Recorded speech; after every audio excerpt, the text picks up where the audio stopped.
In the early 2000s, Atlanta wasn't just the capital of the South, it was the capital of dreams. Neon lights soaked the streets of Buckhead, where every night echoed with music engines and ambition. Rappers spit verses in dimly lit studios. Club owners popped champagne like water, and exotic cars lined up outside velvet ropes as if every Thursday were the Grammys. But beneath this glittering skyline pulsed a darker rhythm, one powered not by talent or hustle, but by powder, cocaine dreams, white gold, the real currency of the streets. At the center of it all stood an empire like no other, the Black Mafia family. Founded by two brothers from Detroit, the BMF wasn't just another drug crew. It was a movement, a brand, a lifestyle. The kind that made young hustlers throw away school books and pick up burner phones. That made rappers sing praises to men who didn't write lyrics, but wrote their names in blood and ink across city after city. Big Meech, the name alone was legend. Tall, charismatic, always draped in diamonds that danced like sirens under the club lights. To those in the scene, he was half mogul, half messiah. But the truth was, every party thrown, every bottle opened, every artist signed under the BMF entertainment label was paid for by kilos of coke shipped in from Mexico, routed through LA, then scattered like seeds across the US heartland. The engine that powered it all. Logistics. BMF wasn't wild or reckless. It was organized. Military-grade precision. They used modified limousines with secret compartments to hide drug shipments. They paid drivers to stick to meticulously mapped routes. They tracked supply chains like a Fortune 500 company. But instead of quarterly reports, they had encrypted ledgers. Instead of investors, they had soldiers. Instead of meetings, they held code-riddled calls through prepaid phones, changing numbers every few days, rotating SIMs like cards in a high-stakes poker game. By 2003, their footprint stretched from California to Florida, from Michigan to Georgia. Cities like Atlanta weren't just outposts, they were hubs. And clubs like the Velvet Room, more than nightlife, they were open-air headquarters. A place where deals were inked with nods and glances, and enemies were watched more closely than the dancers on the stage.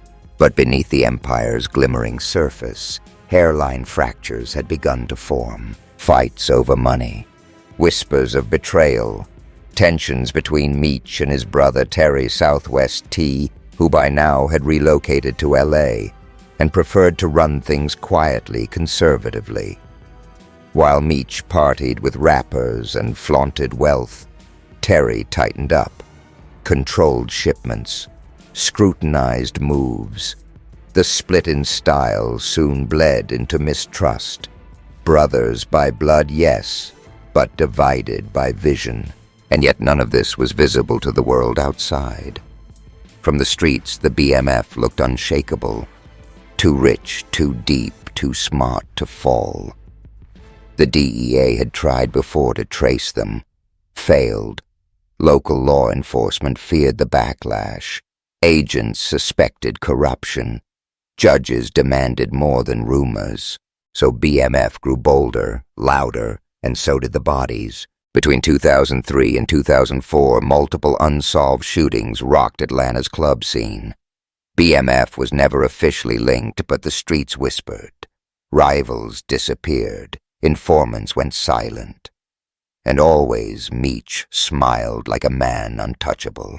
It was in this volatile atmosphere that the seeds of their fall were sown, not by an enemy, not by betrayal, but by attention. Big Meech wasn't just a name anymore, he was a target. The Feds started listening, watching, quietly assembling a coalition: DEA, FBI, IRS. Operation Motor City Mafia was born, not with a bang, but with a whisper. They wanted Meech. They wanted Terry.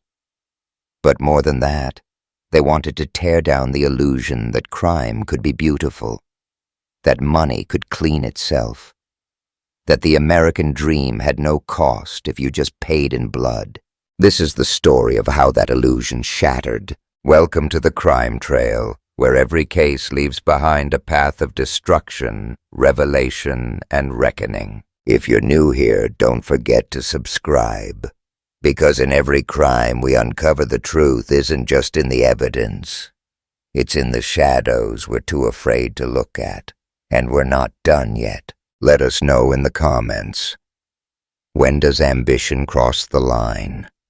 When does empire become tragedy? Because in every story on this channel, what needs to be uncovered isn't just the truth, but the hidden corners of the human heart, so that we might awaken, evolve, and learn to love more wisely. They were born in Detroit, in the shadows of crumbling factories and hollowed-out houses, where the sound of gunfire was as familiar as the morning whistle of the assembly line. Demetrius Edward Flenory and Terry Lee Flenory were not born kings. They were boys trying to survive in a world that had stopped dreaming. Their father was a musician, their mother a disciplinarian. The city they called home was a carcass of the American industrial dream. Steel turned to rust, jobs turned to crime. But even as boys, the Flenory brothers were different. Calculated, observant. While others joined gangs out of desperation, they approached the streets like students, watching, learning, then leading. In the late 1980s, as teenagers, they sold $50 bags of cocaine out of a small home on Detroit's southwest side. But while other dealers chased fast money, Meech and Terry chased structure, organization, growth. By the early 1990s, their small-time hustle had evolved into a full-scale operation with connections reaching all the way to Mexican cartels. Not through violence, but through discipline, strategy, and an uncanny ability to read people. Demetrius Big Meech was the face. Charismatic, larger-than-life, a man who could walk into any room and own it. He had the energy of a preacher and the instincts of a street general. He moved through the hip-hop scene like a ghost in designer clothing. Every artist wanted to be him. Every gangster wanted to be near him. Fame didn't change Meech. It completed him. Terry Southwest T was the architect behind the curtain. He had none of Meech's desire for the spotlight. Quiet, intense, and meticulous, Terry ran logistics with military precision. Where Meech danced in the clubs, Terry balanced the books. He didn't trust easily, and when he did, it was with one eye open. His strength was order, his flaw paranoia. Together they formed the perfect balance. One light, one shadow, one storm, one silence. By the early 2000s, they commanded a bi-coastal drug empire that moved hundreds of kilos a month through Los Angeles, Atlanta, Miami, and Detroit. At its peak, the BMF employed over 500 people across the country. Their distribution network was surgical, their transport systems flawless, and their reach untouchable. But power is never truly shared, not forever. As the money poured in and the attention grew, the bond between the brothers began to crack. Terry, now based in Los Angeles, worried that Meech's flash would bring the whole operation down. The Lamborghinis, the billboards, the music videos funded with drug money. It was all too loud, too visible. Meech believed otherwise. He wanted to create a legitimate front. BMF Entertainment was his baby, a rap label he hoped would take the mainstream, clean the money, and leave a legacy. But Terry didn't want a legacy. He wanted silence, stability, He didn't trust the rappers Meech courted. He didn't like the entourages. And he hated the idea of laundering millions through something as unpredictable as the music business. Meech, in turn, saw Terry's caution as cowardice. He believed the game had changed, and so should they. They were no longer street dealers. They were moguls, visionaries, icons, and icons didn't hide. They stood on stages. That divide widened, slowly at first, then like a fault line cracking open beneath them. Conversations turned into arguments, arguments into silence. Eventually, the two stopped speaking altogether. Their lieutenants formed factions, Meech's men in Atlanta, Terry's in L.A. The unity that had built an empire was now threatening to bring it down. But there was a deeper tragedy here, because despite the differences, despite the pride, they were still brothers, bound not just by blood, but by everything they had built together. And while they drifted apart emotionally, their fates were still tied together. The DEA didn't care who did what.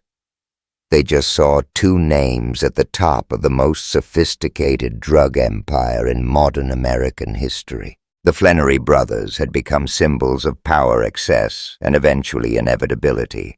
By 2003, BMF was pulling in over $270 million in drug revenue. They had influence over nightclubs, record labels, and even legitimate businesses. Their soldiers drove armored SUVs. Their girlfriends wore diamonds heavier than most mortgages. And yet it was all built on a house of cards. A whisper, a wiretap, a wrong move away from collapse. What the brothers couldn't see, what no king ever sees in time, was that the crown doesn't protect you when the spotlight turns red. Behind the scenes, federal agents were watching, listening. They had begun tracking Terry's calls, mapping Meech's movements, following cars, monitoring bank accounts, and documenting cash drops so frequent they called them cocaine paydays. The countdown had already started. But for now, the brothers still reigned, still ruled, still lived like emperors in cities that mistook silence for surrender. The fall hadn't come, not yet, but it would. And when it did, it wouldn't be slow. It would be seismic. Limousines, nightclubs, and hidden compartments. It wasn't the guns that made BMF different. It wasn't even the drugs. It was the discipline, the design, the details. Most crews got high on their own supply. Most couldn't see past the next week's drop. But BMF, they thought in quarters, fiscal years, expansion zones. They didn't just sell cocaine, they transported it like a luxury commodity, shipped it like Amazon, accounted for it like Wall Street. The backbone of their empire was mobility. And at the heart of that mobility was one of the most unexpected symbols of excess and cunning: the limousine. Not the kind rented for proms or bachelor parties. These were custom-built, bulletproof, compartmentalized vehicles that moved product across states with the elegance of a wedding procession and the secrecy of a spy agency. Inside, hidden beneath velvet panels or behind fake gas tanks, were vacuum-sealed bricks of cocaine, sometimes hundreds of kilos at a time. Their drivers were trained to follow exact routes, avoid major highways, rotate vehicles, and change license plates like gloves. The cars were fitted with scent-proof linings, reinforced bottoms, and in some cases secondary fuel tanks to make fewer stops. Every risk was calculated, every detail rehearsed. And that was just transportation. The distribution side mirrored the precision. Atlanta served as the southern hub: warehouse homes with false walls and basements dug beneath foundations. Runners came in like clockwork, took product, dropped cash. No names, no paper trails, just encrypted phones and silent signals. If someone made a mistake, they vanished from the system. Fired. Or worse. Then came the nightclubs. Places like Club Chaos and the Velvet Room weren't just playgrounds for the rich. They were BMF's open-air boardrooms. Meech held court in private booths where the air reeked of cologne and suspicion. Bottles lined the tables like trophies. Rappers, models, hustlers all jockeyed for attention, eager to be close to the myth. But these weren't just parties. These were smoke screens. Underneath the pulsing bass and the haze of smoke, meetings happened. Deals were brokered. New distributors were vetted while the crowd danced oblivious to the empire swirling around them. Meech understood power. He understood image. His world was curated, choreographed. He knew that fear wasn't enough. Respect had to be earned. BMF members wore matching chains, drove matching cars, used matching scripts. Image was currency. Influence was armor.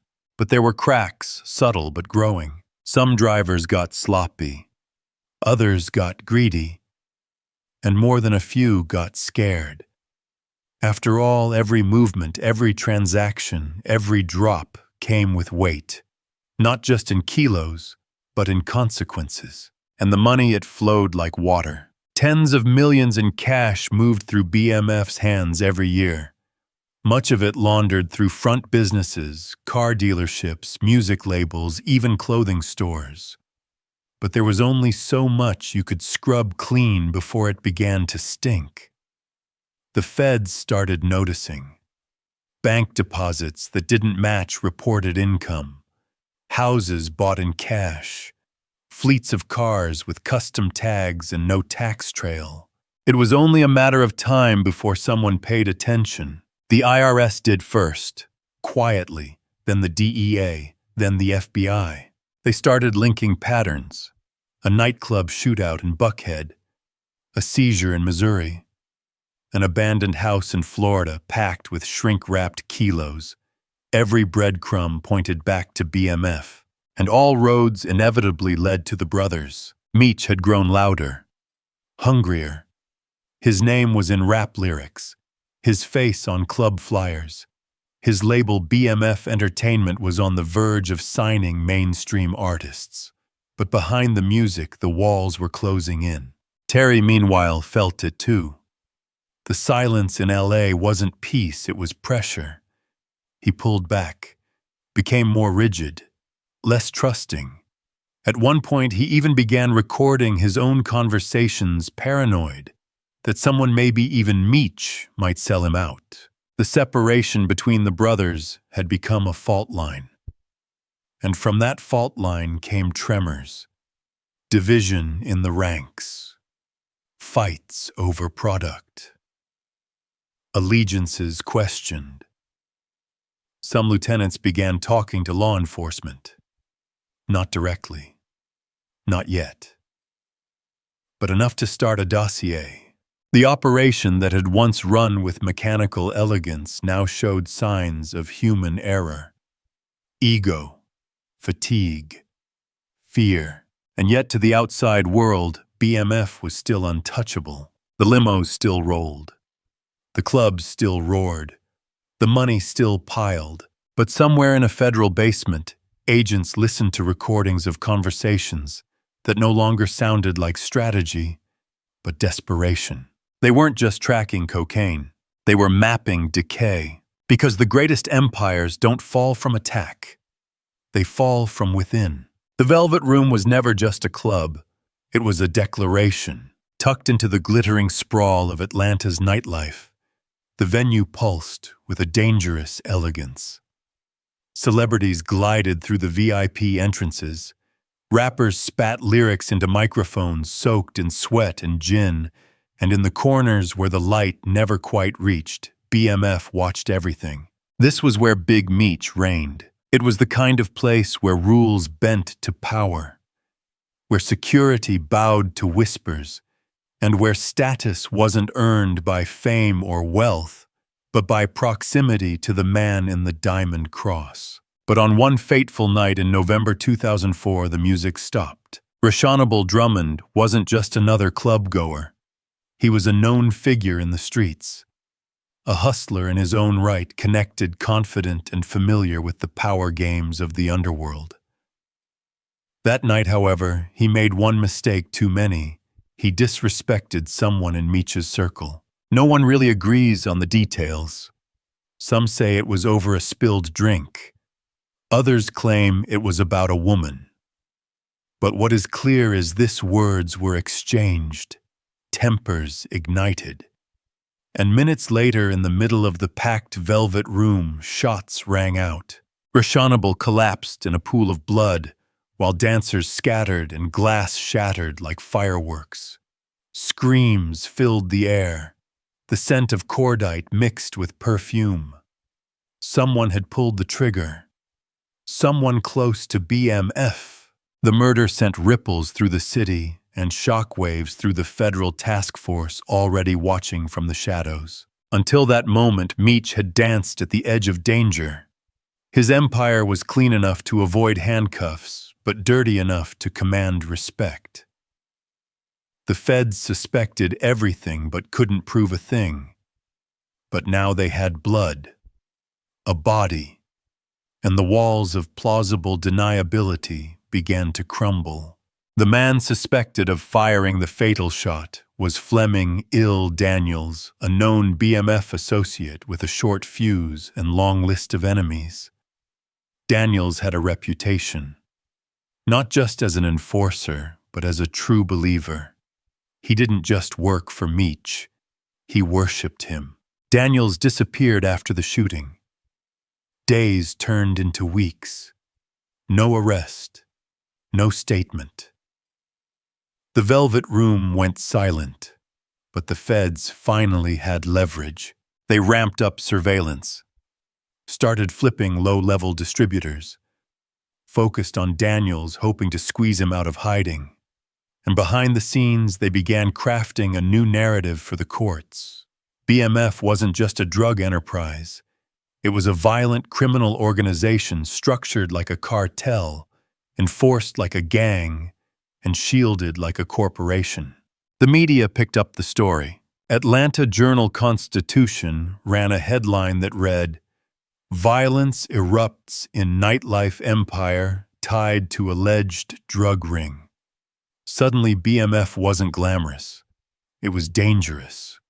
Parents whispered, politicians panicked, and clubs started denying entry to anyone wearing the iconic iced-out BMF chain. Inside the organization, paranoia spread like wildfire. Some questioned the silence from leadership. Others feared retaliation. And a few began to wonder if Meech could let the city burn to protect the image. What else was he willing to sacrifice? Meech, meanwhile, doubled down. He paid for lawyers, sent coded messages reassuring the ranks. Publicly, he remained calm, stoic even. But privately, he began rotating safe houses, avoiding clubs, trusting fewer and fewer people.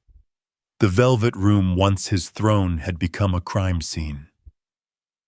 The city was watching now. The streets were no longer his alone. And yet, the empire didn't stop. Even with the murder investigation looming, BMF kept moving product. The limos kept rolling. The money still flowed. But the glamour, it had faded. What remained was pressure. Agents used the murder to justify wiretaps, bank subpoenas, covert operations in cities where BMF had strongholds. They called it Operation Motor City Mafia. The goal was no longer just observation, it was dismantlement. Still, the killing of Rashanable Drummond was more than an inciting incident. It was a turning point, a glimpse behind the velvet rope into the real cost of power. The fantasy that BMF sold to the world of champagne status and style had blood on its hands. In courtrooms years later, prosecutors would point to this night as the beginning of the end. A moment when image could no longer shield the truth, when loyalty blurred into liability, and when the myth of Meech began to rot from the inside. For BMF, the Velvet Room was supposed to be their palace. Instead, it became their graveyard. The murder at the Velvet Room had cracked open a door. But it wasn't until the feds stepped through that the entire house began to shake. For years, the Black Mafia family operated like vapor everywhere but impossible to hold. Agents in Detroit knew the name. So did their counterparts in Miami, St. Louis, Los Angeles. But the evidence scattered, fragmented, whispers and rumors. Until 2004, there was no coordinated strategy, no unified front to confront what BMF had become. That changed with a single memo. Within the corridors of the DEA's Special Operations Division, a dossier was quietly built, compiled from seized phones, surveillance photos, financial anomalies, and years of frustration. It painted a picture of a national drug empire cloaked in music and nightclubs run by two brothers who hadn't spoken in over a year, but whose fingerprints were everywhere. The name given to the joint initiative was Simple Operation Motor City Mafia. It began with a meeting, FBI agents from Atlanta and Detroit, DEA supervisors from Los Angeles, IRS criminal investigators, U.S. attorneys, all in one room. No more silos. No more isolated cases. They would share intel pool resources and, most crucially, begin listening. Wiretaps were the key. Terry Flenory, always the more cautious of the two, had made one fatal mistake. He trusted his encrypted flip phone. Every few days he changed numbers, rotated devices, used coded language. But he was still talking. And he talked a lot. The tap went live in early 2005. What agents heard stunned them. Conversations about kitchens and chefs that clearly meant stash houses and packers. Talks about cars that had nothing to do with engines and everything to do with cocaine. Mentions of food tickets numbers that, when cross-referenced with seizures and surveillance, formed a blueprint of the entire operation. Meech was harder to reach. He rarely used the same phone twice. He moved constantly, stayed off the grid, and let lieutenants relay messages. But even ghosts leave footprints. By spring, the agents had wiretaps on over 30 BMF associates. They tracked calls from Atlanta to Miami, from LA to Detroit. Every call was logged, every phrase dissected. They weren't just building a case, they were reconstructing a web. Meanwhile, IRS agents followed the money. They spotted million-dollar home purchases under fake names.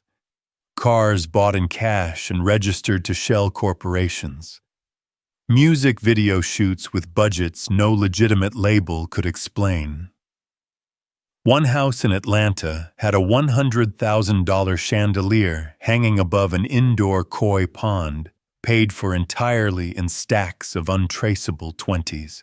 The deeper they dug, the more they found. Private jets booked under pseudonyms. Storage units filled with shrink-wrapped cash, wires to Panama, offshore accounts, strip clubs doubling as laundering stations.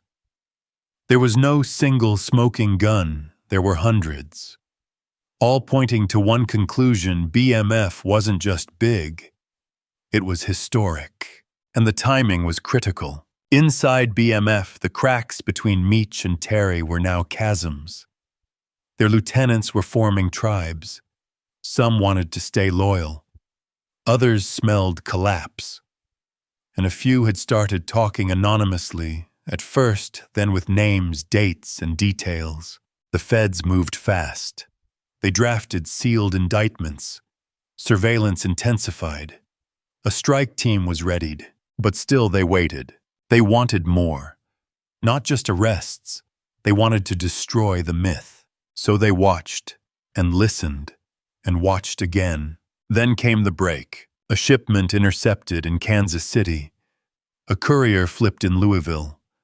A former BMF member picked up in Missouri with enough cash in his trunk to buy a house, and enough fear in his eyes to trade loyalty for immunity. Operation Motor City Mafia was now fully active. The agents knew they weren't just targeting a drug ring, they were dismantling a cultural juggernaut.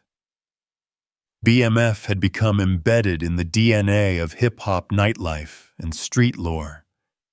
This was no longer about grams and kilos. It was about legacy. And in the middle of it all, Big Meech kept smiling, hosting parties, pouring champagne, shooting music videos, but the music had changed. The laughter strained, the shadows thicker. Because somewhere out there, agents sat in vans, headphones on pens, scratching paper as every word became evidence. They had names, they had roots, they had tapes. Now they needed the right moment to strike, and when it came, it would hit like thunder. They always thought they were too smart to get caught, too slick, too calculated, too protected. But in the end, it wasn't a bullet, a betrayal, or a drug bust that brought down Big Meech and his empire. It was a voice, his voice, captured on tape, stripped of swagger, recorded in ordinary tones that when played in court sounded less like bravado and more like confession. The wiretap on Terry had opened the door. But it was the conversations that followed the ones agents pieced together like broken glass on a crime scene floor that shattered the illusion completely. It began with coded phrases like, "They're cooking 2 more tonight. That one needs to go through ATL before it gets to T. Make sure the ticket is good, no skimping." Individually, they meant nothing. But over weeks and months, with shipments, intercepted locations staked out, and cash seized, the agents matched code to consequence. Cooking meant packaging. Tickets meant kilos. T was Terry. M was Meech. The code was broken. Then came the voice that agents had been waiting for. Meech. He'd avoided wiretaps for years, always changing burners, never saying more than he had to. But comfort breeds complacency. And in a moment of unchecked confidence, he picked up a line that had already been compromised. He didn't know it. He was just trying to check in on a money drop. A simple call. 1 minute and 28 seconds long. But in that call, he referenced a runner who'd gone missing. He mentioned numbers that matched a shipment seized in St. Louis. He even laughed about how the feds could never touch us. That 1 minute became a chapter in the federal indictment. Over the next few weeks, more tapes followed. Not just Meech and Terry, but lieutenants, couriers, girlfriends. They talked freely, unaware that their words were building a narrative the prosecutors could weaponize. The phones betrayed them. At the height of BMF's paranoia, they'd believed their system was airtight. Every member had a code name. Every shipment used nicknames and metaphors. Every phone was rotated after a week. But humans make mistakes. And machines never forget. In one recording, a lower-tier member referred to that thing last week in Buckhead, a clear reference to the Velvet Room shooting. In another, a stash house address was mentioned in passing. That same house was raided 3 days later, yielding 50 bricks and $750,000 in cash. The wiretaps did more than collect words. They revealed hierarchy. Who answered to whom? Who gave orders? Who followed blindly? Who hesitated?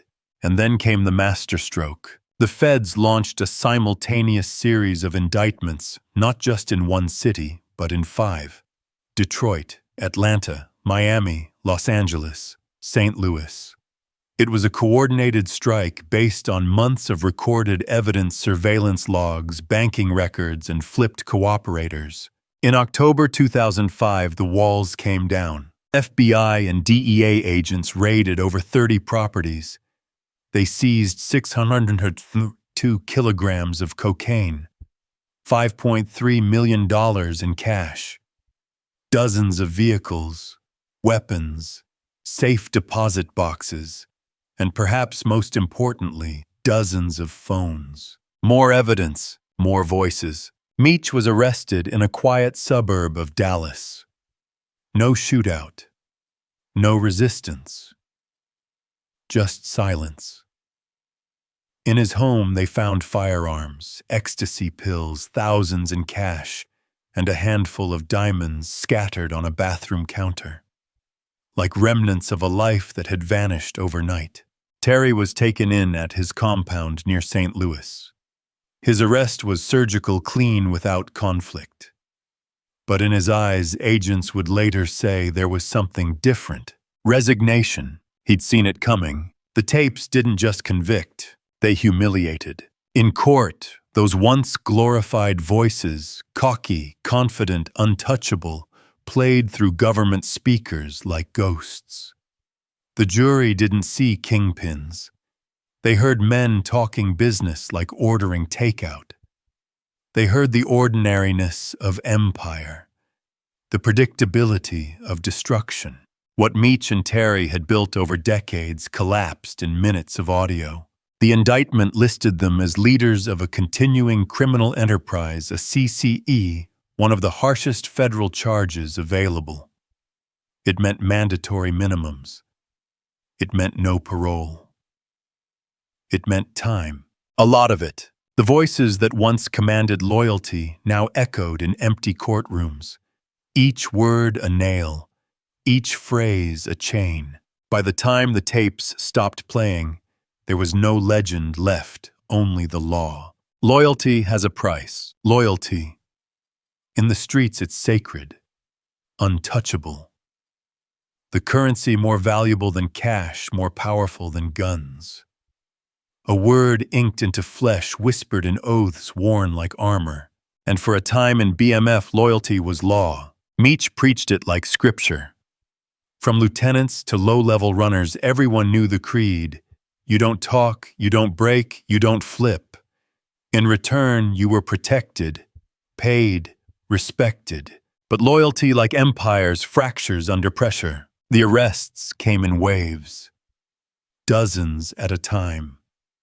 And in every police van, in every holding cell, there sat a man faced with a choice: 30 years or one name. And the cracks began to spread. At first they were silent, just looks across the table in interrogation rooms. Then came the whispers, the anonymous tips. Then full statements, signed confessions. People flipped, not because they wanted to, but because they had to. Family, children, fear. Prison has a way of stripping pride down to its bones. The government offered deals and some took them. Others held out. A few vanished into silence, refusing to betray what they once believed in. But for many, the weight was too much. One key defector was Omari McCree, once a trusted lieutenant of Meech. Quiet, smart, deadly efficient.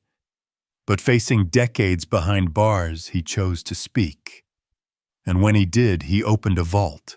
He gave the feds details about stash houses, shipment schedules, code language. He confirmed voices on wiretaps. He gave context, names, maps, cash drops, and he wasn't alone. William Doc Marshall, Brian B. Dog Shaw, Lorenzo Zoe Nicholson. Each came forward. Each chipped away at the monolith that was BMF. Some did it for lighter sentences, others for protection. But a few did it for revenge. Not everyone in BMF loved Meech. Some resented his flash. Some believed Terry should have been the one in charge. Others felt abandoned, cut off from the wealth, blamed for mistakes, discarded when they were no longer useful. Loyalty, it turned out, had a shelf life, and for the federal prosecutors, this was gold. Because wiretaps are powerful. But testimony, that's emotion, that's presence. A human voice on the stand pointing to Meech or Terry saying, "He ordered the shipment carries weight. Juries feel it. Juries believe it." The defense tried to counter, claimed these men were liars, that they were cutting deals to save themselves, that BMF wasn't a criminal enterprise, it was misunderstood, a brotherhood, a business gone wrong. But the evidence said otherwise. The tapes, the ledgers, the money trails, and the men who once said they would die for Meech now swore on oath that he was the architect of it all. Some testimonies were heartbreaking. One man broke down in tears, describing how Meech once paid for his mother's funeral, then ordered a hit on his cousin 6 months later. Another recalled watching a childhood friend spiral into addiction while the organization profited off it. Another showed a scar reminder of a beating for a shipment that went missing, though he never touched it. Meech, for all his charisma, now sat stone-faced in the courtroom. Diamond earrings removed, designer clothes replaced by prison beige. Only his eyes remained unchanged, sharp, unreadable. Terry, always the more restrained, listened without reaction. No outbursts, no emotion.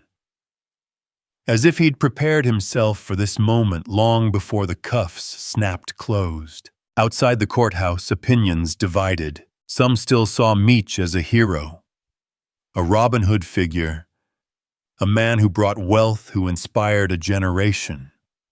Murals appeared, songs dropped, T-shirts with his face sold in underground boutiques. Others saw the truth, the bodies, the addiction, the communities ravaged in silence while clubs played loud music and bottles popped. Inside the walls of the federal system, those who flipped faced their own justice. In prison, snitches walk differently. They sleep with one eye open. They don't share yards. They don't talk. Some were placed in protective custody. Others transferred across the country, hidden among other ghosts who once wore loyalty like a badge. And Meech, he never cooperated, never spoke, never offered a deal. To his last moment in that courtroom, he held to the code he had built his empire on. But even that loyalty came at a price, because silence can be honorable, but in the eyes of the law, it's guilt. The knock came just after dawn, a quiet street outside Dallas. Gated community, trimmed lawns, empty sidewalks, a neighborhood where neighbors waved at each other but didn't ask questions, where secrets stayed behind tinted windows and imported curtains. But on that October morning in 2005, the silence was broken by the heavy breath of tactical boots and the low murmur of radios clipped to Kevlar vests. The agents had rehearsed the raid for weeks. The layout was memorized. Every entry point mapped. They knew exactly who was inside. Demetrius Big Meech Flenory. He wasn't armed. He wasn't hiding. He was still in bed. The arrest was clean, almost surgical. No resistance. Just a man once untouchable, now sitting shirtless on the edge of his mattress, wrists cuffed behind his back, staring blankly as agents read him his rights. The room smelled of cologne and something sweeter, champagne maybe. A half-empty bottle of Cristal sat on the nightstand beside a custom phone that would soon be logged as evidence. Elsewhere in the house, agents uncovered loaded firearms, thousands in cash, designer clothes stacked in closets like merchandise, and high-grade ecstasy pills wrapped like candy. But it wasn't the loot that mattered. It was the man. Meech had been a ghost for years, slipping through surveillance, dodging subpoenas, building an empire that stretched coast to coast. And now he sat silent, blinking under fluorescent light, as his kingdom collapsed around him. Meanwhile, over 600 miles away in St. Louis, another door came off its hinges. Terry Southwest T. Flenory didn't live in a gated community. His home was fortified in a different way, layers of privacy, layers of silence. Where Meech welcomed the spotlight, Terry had become a shadow. But shadows too get caught. His arrest mirrored his brother's. Quiet. No struggle. In the living room, agents found burner phones, multiple IDs, cash bundles and surveillance monitors tracking every inch of the property. One room was sealed, converted into a stash safe with reinforced walls and floor-to-ceiling safes. Most of it was empty. He knew this day was coming. For months, Terry had sensed the end. He had stopped taking certain calls, moved less, trusted fewer people. And when the agents came through his door, he didn't flinch. He didn't run. He just exhaled like someone relieved to stop looking over his shoulder. By noon, the headlines hit. Feds arrest alleged kingpins of national drug empire. Brothers behind BMF taken down in nationwide operation. Luxury loyalty and the fall of a street dynasty. Across the country, more than 30 arrests were made that same day. Couriers, lieutenants, accountants, girlfriends. No one was off limits. Homes were raided in Miami, Los Angeles, Atlanta. Warehouses were sealed. Cars seized. Dogs brought in to sniff through walls and ceilings. A helicopter hovered over a house in South Florida, where agents believed BMF had funneled over $2 million in 6 months. The operation, coordinated with military-like precision, was hailed as one of the largest federal drug busts in American history. Inside holding cells, shock turned to silence. Some wept, others cursed, but most just stared. Because for all the bravado, all the promises of invincibility, the end had come not with a shootout, but with a clipboard and a federal badge. For Meech, the ride to federal processing was quiet. He didn't ask questions. He didn't talk. Only when they removed his chain, a platinum BMF pendant the size of a fist, did he speak. "Be careful with that," he said. "It's real." It was the last time he touched it. In St. Louis, Terry requested to speak with a lawyer before saying anything. He would not speak to law enforcement again without one present. Calm, controlled, still playing the long game even in handcuffs. The empire was done. But the story was just beginning.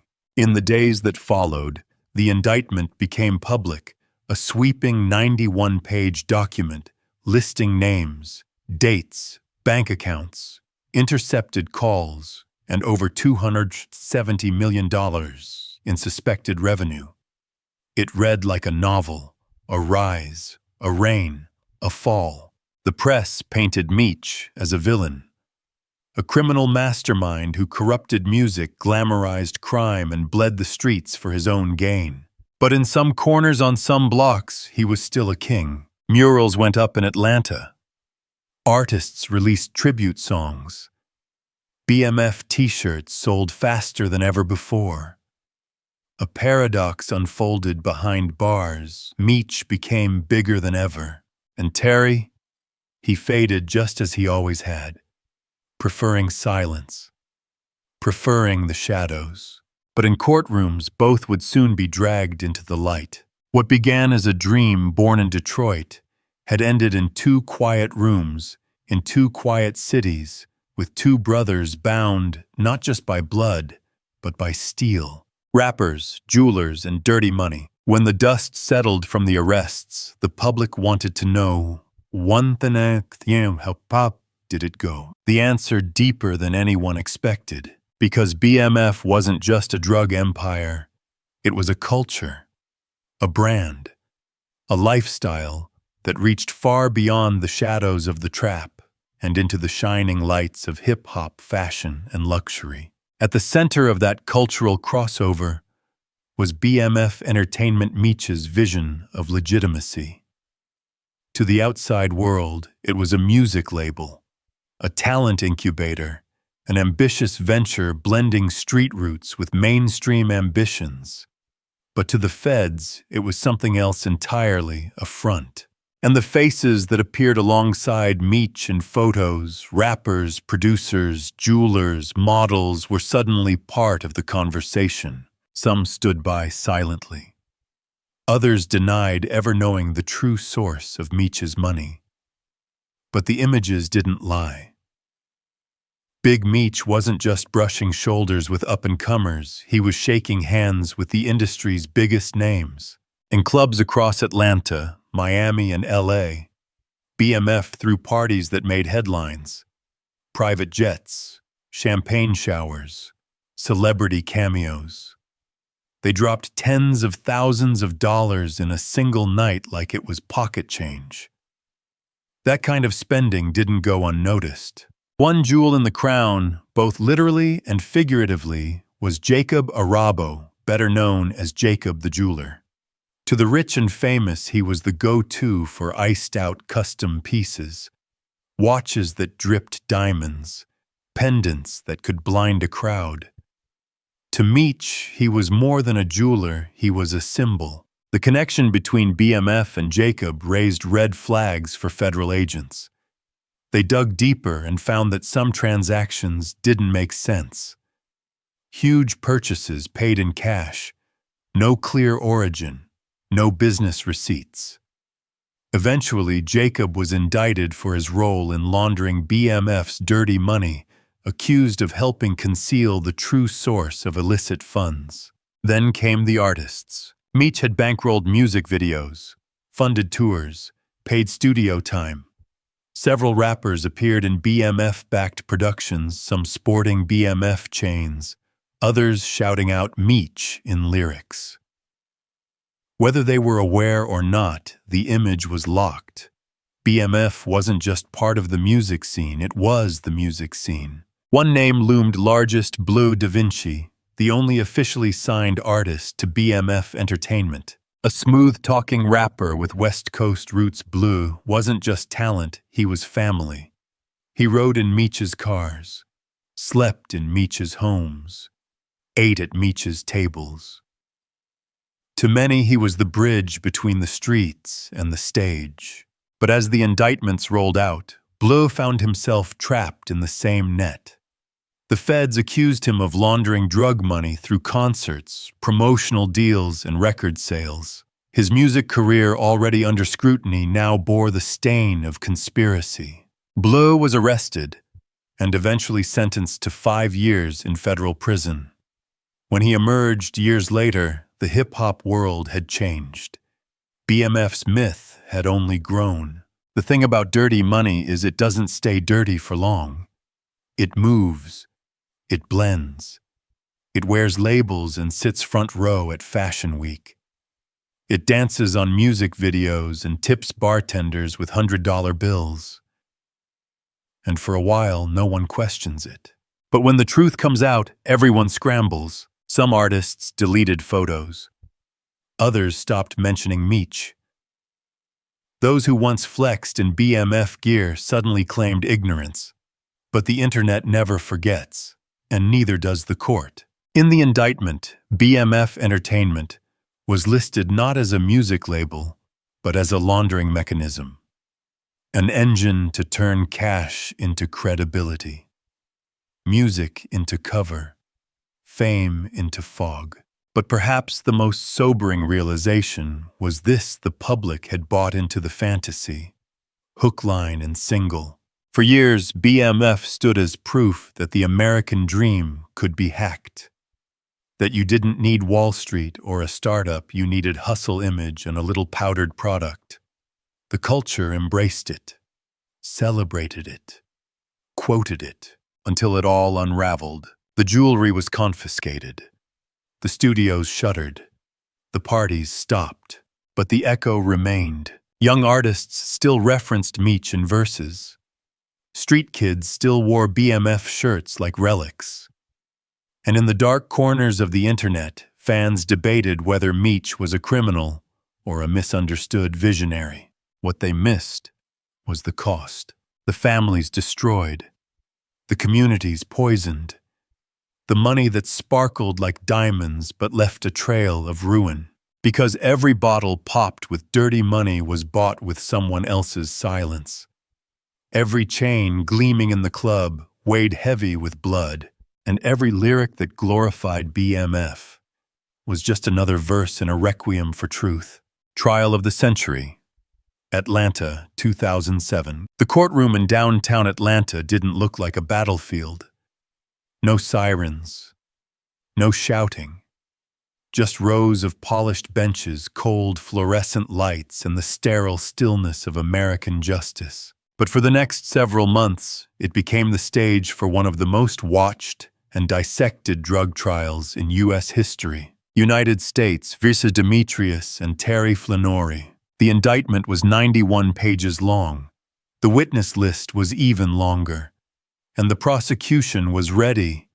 They had tapes, paper trails, seizures, surveillance, and most damning of all, cooperating witnesses.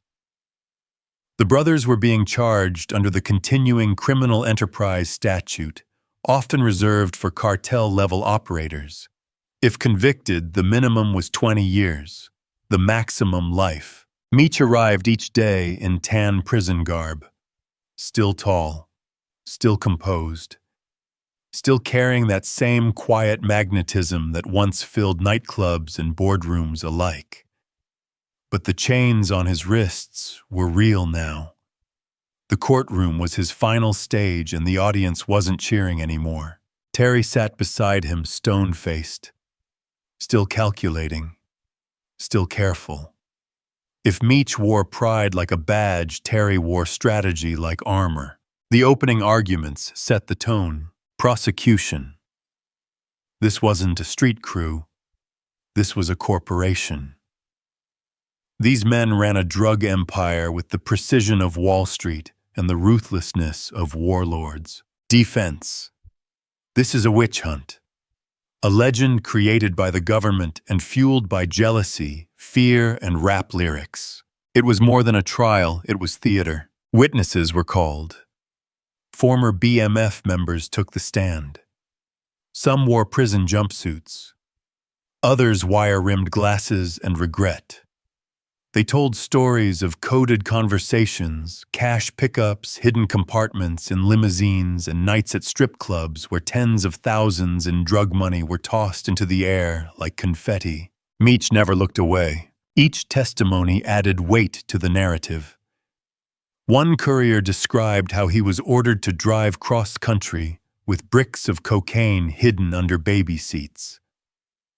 Another explained the rotation of stash houses and the protocols for cash collection. A former girlfriend of a top lieutenant confessed to laundering hundreds of thousands through fake clothing businesses.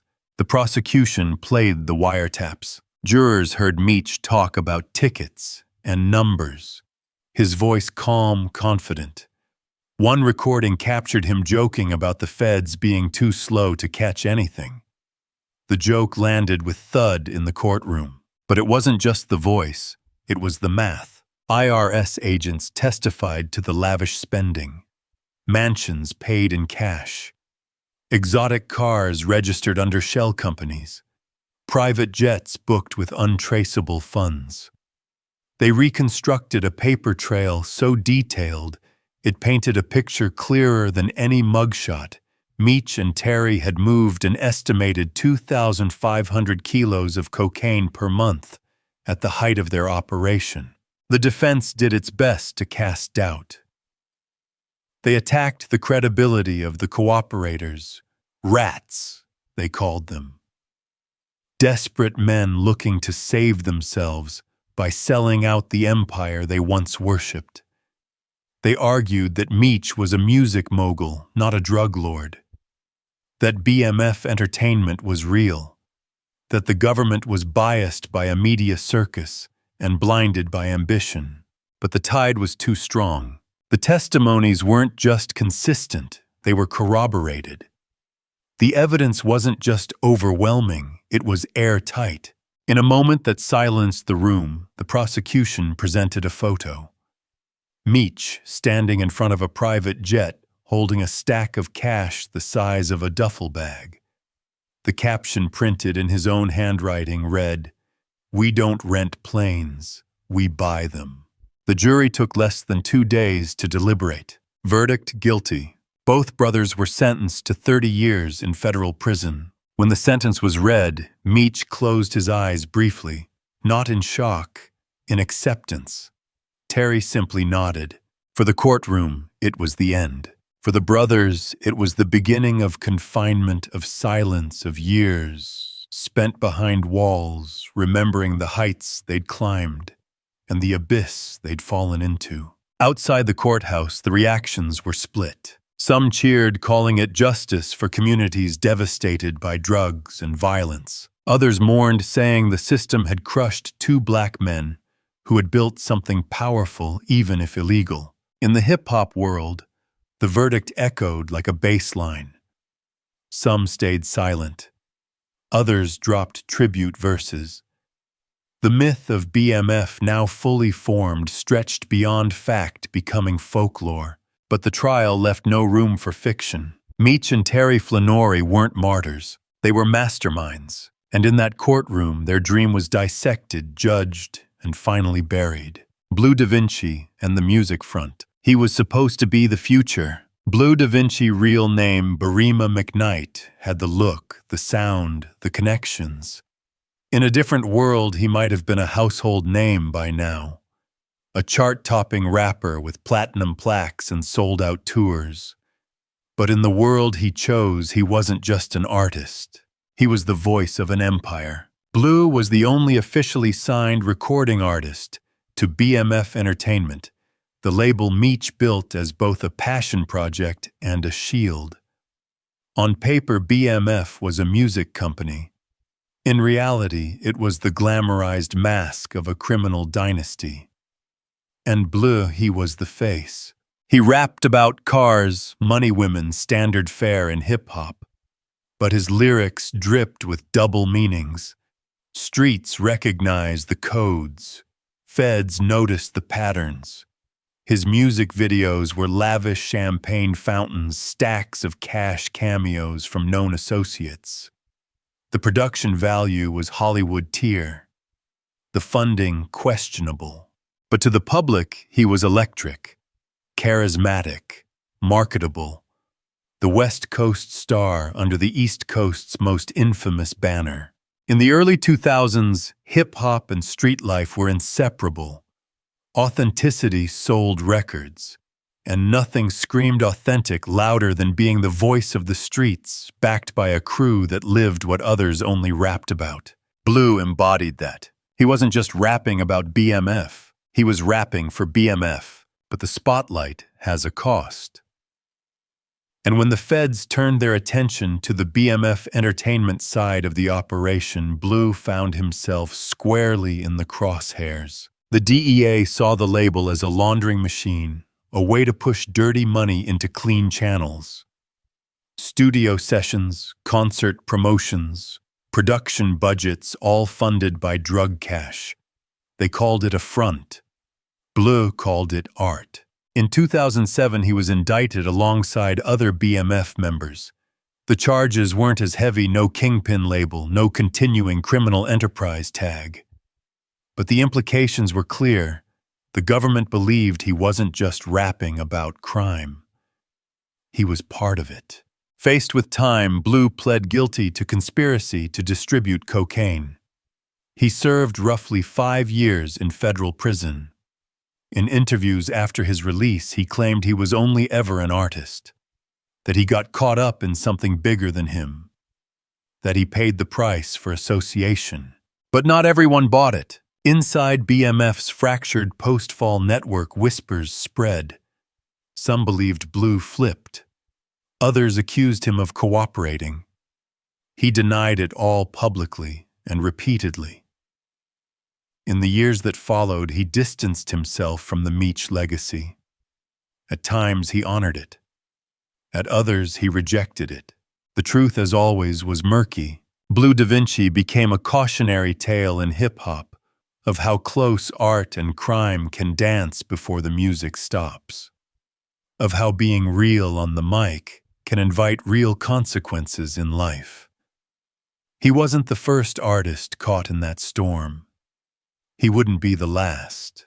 But he was different, because BMF wasn't just a street gang, it was a brand, and Bleu was the bridge. When he stepped on stage, he wasn't just promoting music. He was promoting a movement, a vision of wealth, power, and fearlessness that resonated across neighborhoods and nightclubs. And yet behind the lights and smoke machines was always the truth. The money was tainted, the fame borrowed, the freedom fragile. In interviews after his release, Bleu tried to start over. He spoke about redemption, about new music, about the lessons prison taught him. But the shadow of BMF followed, always.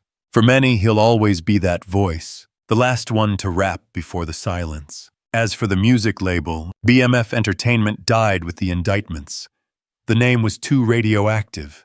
The money froze. The industry backed away. No distributor would touch it. No venue would host it. But the myth endured. Young rappers continued to invoke Meech in verses. Songs glorifying the BMF lifestyle topped charts. Documentaries were made. A Starz series dramatized it all. Blue Da Vinci was absent from most of it, perhaps by choice. Perhaps by exclusion, perhaps by consequence. Because in the end, being the voice of a legend doesn't guarantee you a place in the legacy. Sometimes it just makes you the echo, fallout, family fame, and federal time. In the aftermath of a kingdom's collapse, silence often speaks louder than sirens. For the Flenory brothers, the verdict wasn't just a prison sentence. It was a full stop on a life that had burned too fast and too bright. 30 years. No parole. No negotiations. Just decades behind walls thick enough to mute any memory of power. But empires don't disappear quietly. They echo. And in the years that followed, the pieces of BMF scattered across prison yards, across broken neighborhoods, across an entire generation, raised on the myth of Meech. Family came first, then fell apart. Both brothers had children, girlfriends, parents who watched the trials unfold with hollowed eyes. The women who once wore diamonds and rode in limos now waited in visitation rooms, their names reduced to line items in legal documents. The cars were gone. The homes seized. The BMF lifestyle dissolved into prison numbers and silence. Terry's relationships fractured. Distance made it worse. Inside, he kept to himself. Always the strategist, he became even more guarded, focused. He didn't write lyrics. He didn't call into podcasts. He planned, waited. Quietly filed for early release years later, citing health concerns and the pandemic. It worked. In May 2020, he walked free, masked and subdued into a world that no longer remembered him. Meech stayed inside. For years, he remained defiant. A symbol. He wrote letters, gave quotes through intermediaries. He refused to fold, refused to apologize. The world outside began to see him less as a criminal and more as a legend. He had become folklore. Artists wore shirts with his face. Free Big Meech trended on social media. A movement was born not in resistance, but in reverence. But reverence doesn't feed families or heal wounds. Many of those who once rode with BMF now lived paycheck to paycheck. Or worse, trapped in addiction, lost in the shadows of promises once made and never kept. The kids. Some stayed quiet. Others spoke up, trying to build their own names, their own futures, unshackled from the weight of a last name that opened doors but closed others. Fame, too, had a strange afterlife. The Starz television series BMF, produced by 50 Cent, reignited interest in the saga. Suddenly the story was everywhere again, retold with cinematic flair, backed by modern music cast with fresh faces who never lived the era they portrayed. Meech's real-life son, Demetrius Lil Meech Flenory Jr., played his father on screen. A poetic twist. The son of a king portraying his rise and fall episode by episode, while the real man sat behind federal bars. It was a performance praised by critics and studied by prosecutors, because the show wasn't just entertainment. It was legacy management. It shaped how millions saw BMF, romanticized parts of it, humanized the brothers, softened the narrative. But the truth never changed. Thousands of kilos moved, lives lost, communities hollowed out. Federal agents who'd worked the case for years watched the show in quiet disbelief. They had built the indictment brick by brick, listened to every tape, followed every dollar. And now their work was reduced to plot points. Still, they understood. In America, crime doesn't just pay, it entertains. And then came federal time. Terry released, living low, avoiding headlines. His health kept him mostly out of the spotlight. Meech still inside, though not for long. In 2021, a judge reduced his sentence slightly due to changes in sentencing guidelines. His projected release was moved up. By 2025, he was transferred to a halfway house. Re-entry. One step closer to freedom. But freedom is complicated when you're a legend. Outside, the world waited. What would he do? Speak, rap, vanish. The streets whispered. Some wanted his story. Others feared his return. Not because of danger, but because of power.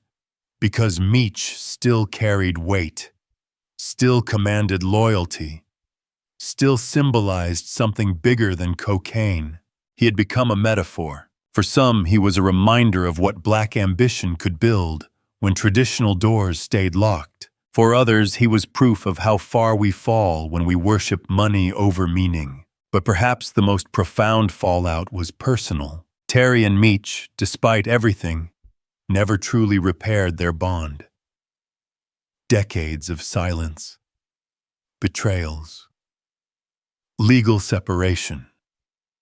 In a final twist of irony, the brothers who built a dynasty together now lived in separate orbits like distant stars once born from the same fire. And yet in prison libraries and studio apartments, their story lived on. Young men read articles about them, watched documentaries, wrote raps, doubted the lessons, admired the results.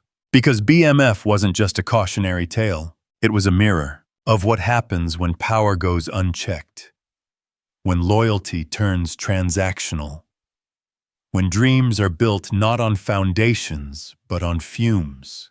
The empire was gone, but the aftermath, it was just beginning. They built an empire out of ashes, from the crumbling streets of Detroit, where factories closed and futures dimmed. Two brothers dared to dream of more than poverty.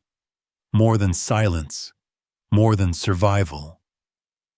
They dreamed of power, of respect, of legacy, and for a time they achieved it. The Black Mafia family was not just a drug organization.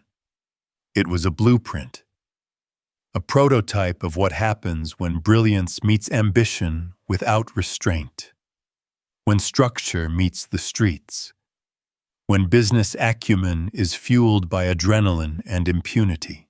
But the lesson of BMF is not about how high you rise. It's about what you lose on the way down. Because behind the jets and the chains were neighborhoods hollowed by addiction. Behind the verses and velvet ropes were parents burying their children. And behind the glamour was blood on streets, on hands, on memories that still ache. What do we learn from Meech and Terry? That brotherhood can build an empire, and pride can tear it apart. That discipline can turn a street hustle into a national network. But ego can blind even the smartest men to the edges of their own downfall. That loyalty, while sacred, becomes dangerous when it demands silence in the face of truth. And perhaps most hauntingly, that myth is stronger than memory. Even now, with both brothers behind bars or fading into the quiet of release, the BMF brand lives on. In music, in fashion, in television, in tattoos on the arms of kids who weren't even born when the empire fell. It begs the question, have we learned anything at all, or are we still chasing the illusion that power at any cost is worth it? Because that's the real tragedy. The story of BMF isn't just about drugs. It's about what happens when a system fails to offer legitimate paths to success and people hungry and brilliant create their own. But when the road is paved with blood and cocaine, it doesn't lead to freedom. It leads here, to prison beds, to funeral homes, to courtrooms filled with strangers judging choices made out of desperation and hunger. Yet still the story persists. Because America loves its gangsters, we immortalize them, quote them, sell them back to ourselves through scripts and soundtracks. And in doing so, we risk forgetting what really mattered. The lives lost, the children left behind, the communities shattered. So here's the truth. No one raps about Meech was brilliant. Terry was disciplined. Their fall was inevitable. And their story is not a roadmap to success. It's a warning written in cocaine and ink, in wiretaps and court transcripts, in the silence between two brothers who once ruled the streets and now barely speak each other's names. But even now there's a strange kind of poetry in it all, because their dream, however twisted, was rooted in something real, something powerful, a refusal to be forgotten, and in that they succeeded. The myth of BMF will live long past the last prison door, but so will the lessons if we're willing to hear them. So remember this: crime may buy cars, chains, and clubs, but the bill always comes. And when it does, it doesn't just ask for money. It takes time. It takes family. It takes everything, and it never gives it back. Thank you for following this crime-solving journey. If you find it interesting, don't forget to subscribe to the channel so you don't miss out on upcoming exciting stories.